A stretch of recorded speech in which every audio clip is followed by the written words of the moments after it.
Artur Shehu, ose familja Shehu, se s'është Arturi vetëm, pra kanë qenë pronar aty. Por sasia e pronës që ata kanë patur, a është atë që është aty apo jo? Pra, 3 babai i Arturit, ku dhe 2 vëllezërit e tjerë, pra kanë qenë pronar, se janë shelerët e kaninës. Madje ka i shtëpi kur del në Zvërneci atje, që është shtëpi e tyre, është një shtëpi e vjetë, ka jetu një nga parat e tyre. Po problemi është, prona që ta kanë patur, se ato kanë qenë kullota, nuk ka pasur tokë ara atje dhe tokë buke, ato kanë qenë gjitha kullota. Pra, a përputhet prona që ata pretendojnë dhe Arturi vetë me realitetin, sepse ai ka patur një pjesë toke dhe pastaj është zgjeruar. Kjo është akuza. Nuk është e ka vajtur dhe i ka marrë, po. Por, të njëjtën gjë të thash edhe kaluar dhe për palasën. Ka qenë Arturi aty, kullot, dhe pastaj u ndërtua ajo pjesa e resorti që ishtë në palas. Ndërkohë, më mbrapa ka vajtur ky Alfredo Hamzaj dhe thotë, po të ndërtoj dhe unë 30 vila dhe i hotel. Gjithsesi, te kjo gjë ylli bie, te kjo histori një gjë bie shumë në sy. Është një nga dosjet e rralla, për mësën e vetmja, që shikohet kaq shumë flitet aty për 100 miliona euro, mos miliardë, pasurit patunçme, emrat më të njohur të biznesit që janë futur aty. Është hera e parë që nuk kemi vrasje, nuk kemi kështu pengmarrje, është hera e parë, duket sikur kam vepruar në nivelin më të lartë. Pra, pa u përfshirë, por gjëja tjetër, ylli që s'mund ta përjashtojmë aty, se ti bëre pyetje, ore kush i përfshir ky Ilir Shtufi? Ilir Shtufi Nilli e ke që nga koha, që nga qeveria Meta, Nano, sepse ka marrë publike, tendra publike. Pa që janë ata, edhe këtë tjerët. Pra, i ke të gjithë Ilir Shtufi. Edhe këta tjerët, mos jetë në Smenjan. Ti përmend ore sotëm. Sot janë disa ndërtime të mëdha në Tiranë, që ore sota është njeriu i cili ka përfituar lejen si biznesmen. Po ku njohë ore sota, ku doli? Sepse duke ndjekur Ergysa Gasin, dolëm te ore sota. Në rastin konkret, akuza që bëhet në ore sotës, në fakt akuza kryesore, ata e kanë futur te trafiku i narkotikëve. Pra, që është implikuar direkt sepse delte bisedat e Skype. Të gjitha këto janë pretendimet e akuzës, që t'jemi të qartë. Asnjë nga këta personat që ne po flasim deri tani. Nëse dhe SPAK në atë, thotë njëri prezumohet i pafajshëm. Me këtë lloj presioni pastaj diun ç'të bës. Atë kur ti bën 500 faqe, atë fjalinë e fundit prezumohesh i pafajshëm, s'ka nerva njëri të shkojë te fjalia e tij. Pra ti ke mbaruar punë një herë, nuk ka gjyqtar që të merr më përsipër dhe në fund thon ata prezumohet i pafajshëm. Jo, këtu ke drejt, ata duhet ta vënë fillim, jo në fund. Po pra, duhet të jetë fillim, duhet të jetë në fund. Jo në faqen 501, në faqen 1. Por efekti ylli i këtij operacioni, me thënë të drejtën, është unë nuk di sa kompani betoni kanë ngelur në Tiranë në qarkullim që prodhojnë beton, sepse janë goditur disa kompani më të mëdha këtu. Dhe prandaj po them që ky është një hetim, nëse rezulton jo 100% kështu, po edhe 50% do të jetë një super sukses i SPAK-ut, më suksesi më i madh. Sigurisht do ta themi në fund kjo shumë është një hap, kurse unë them që kjo hapi rëndësishëm tek kundërshpërtikës. Po flasim për kokainën, nuk flasim për hashashin, ishte këtu brenda. Flasim për një sojan. E dyta. Ne duhet kemi një gjë parasysh. Ore, nuk është se shqiptarët po bëjnë gjë se kanë bërë se ky trafiku në Europë bëhet.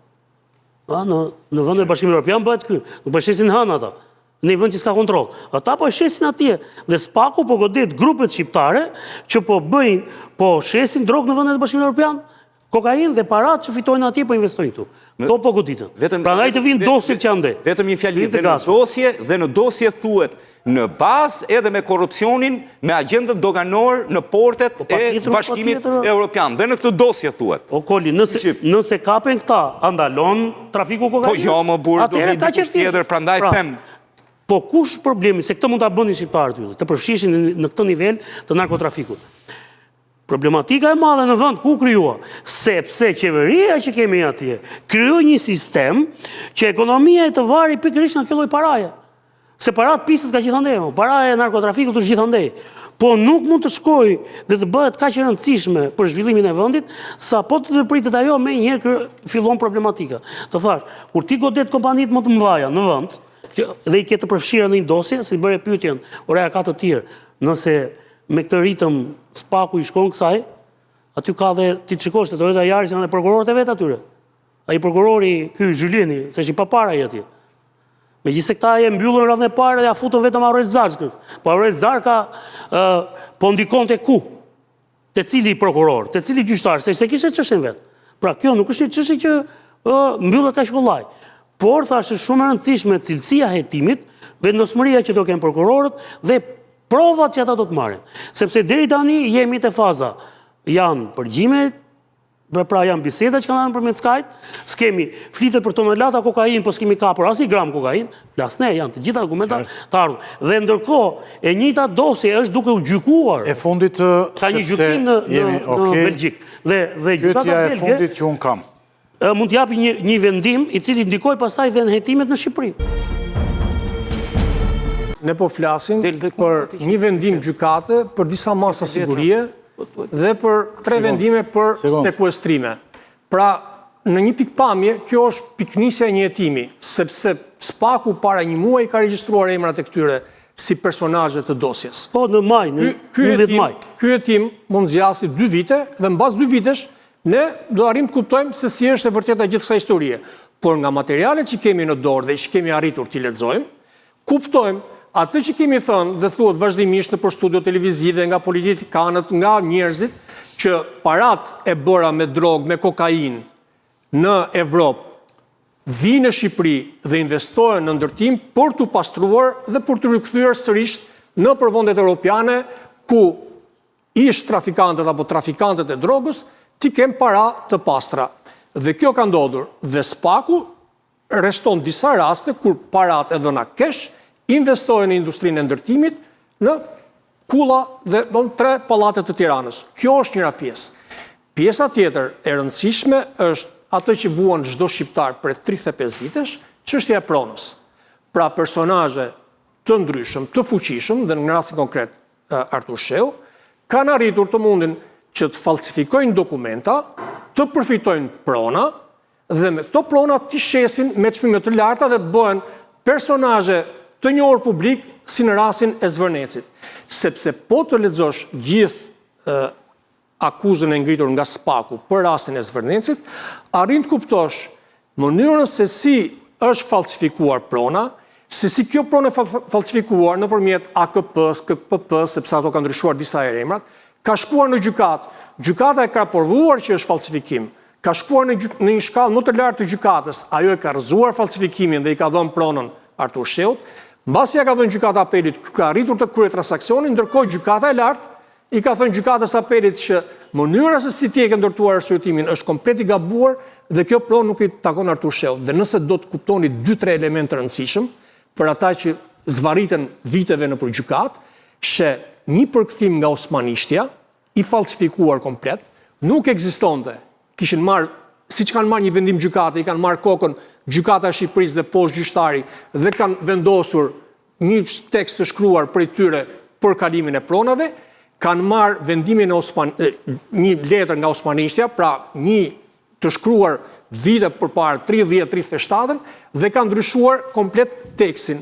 Dhe në tekstin e ndryshuar, kur japim kufijtë e pronës dhe thon Laguna e Nartës, e çojmë pronën deri në det, kufi me detin, në një pjesë thon kufi me hidrovorin. Dhe kur i shkuan institutit të Gjoshkën dhe thanë, ore kur është bërë ky hidrovori, i shkruan në osmanisht si kufi prone, hidrovori ishte ndërtuar në vitin 64 në Shqipëri. Pra falsifikime të tilla, por mbas gjithë këtyre dosjeve në gjykatë në KPP, Artur Sheu ka arritur ta marrë pronën dhe të shkojë deri te momenti i shitjes për 2 investitorët nga Katari. Ktu ka ngecur, por mund të ishte shitur prona, mund të ishte kryer transaksioni dhe do ishte komplet histori tjetër me atë që po ndodh me Zvërnecin. Në fakt aty nuk është vetëm çështja e parave, është futur në kurthe dhe familja e presidentit amerikan. Se kjo mendoj e bën edhe më të rëndë historinë. Pastaj mund ta zgjeros si argument, por çështja e Zvërnecit kishte të bënte me transaksionin e pronës. Publikisht dhe kanë reklamuar ata, po e kam reklamuar unë. Jo, a është kurth apo jo? Që janë ata. A kanë dalë kanë reklamuar. Dhe prandaj po bëhet edhe ky revolucion. Ka në Shqipëri po ndodh prej kësaj.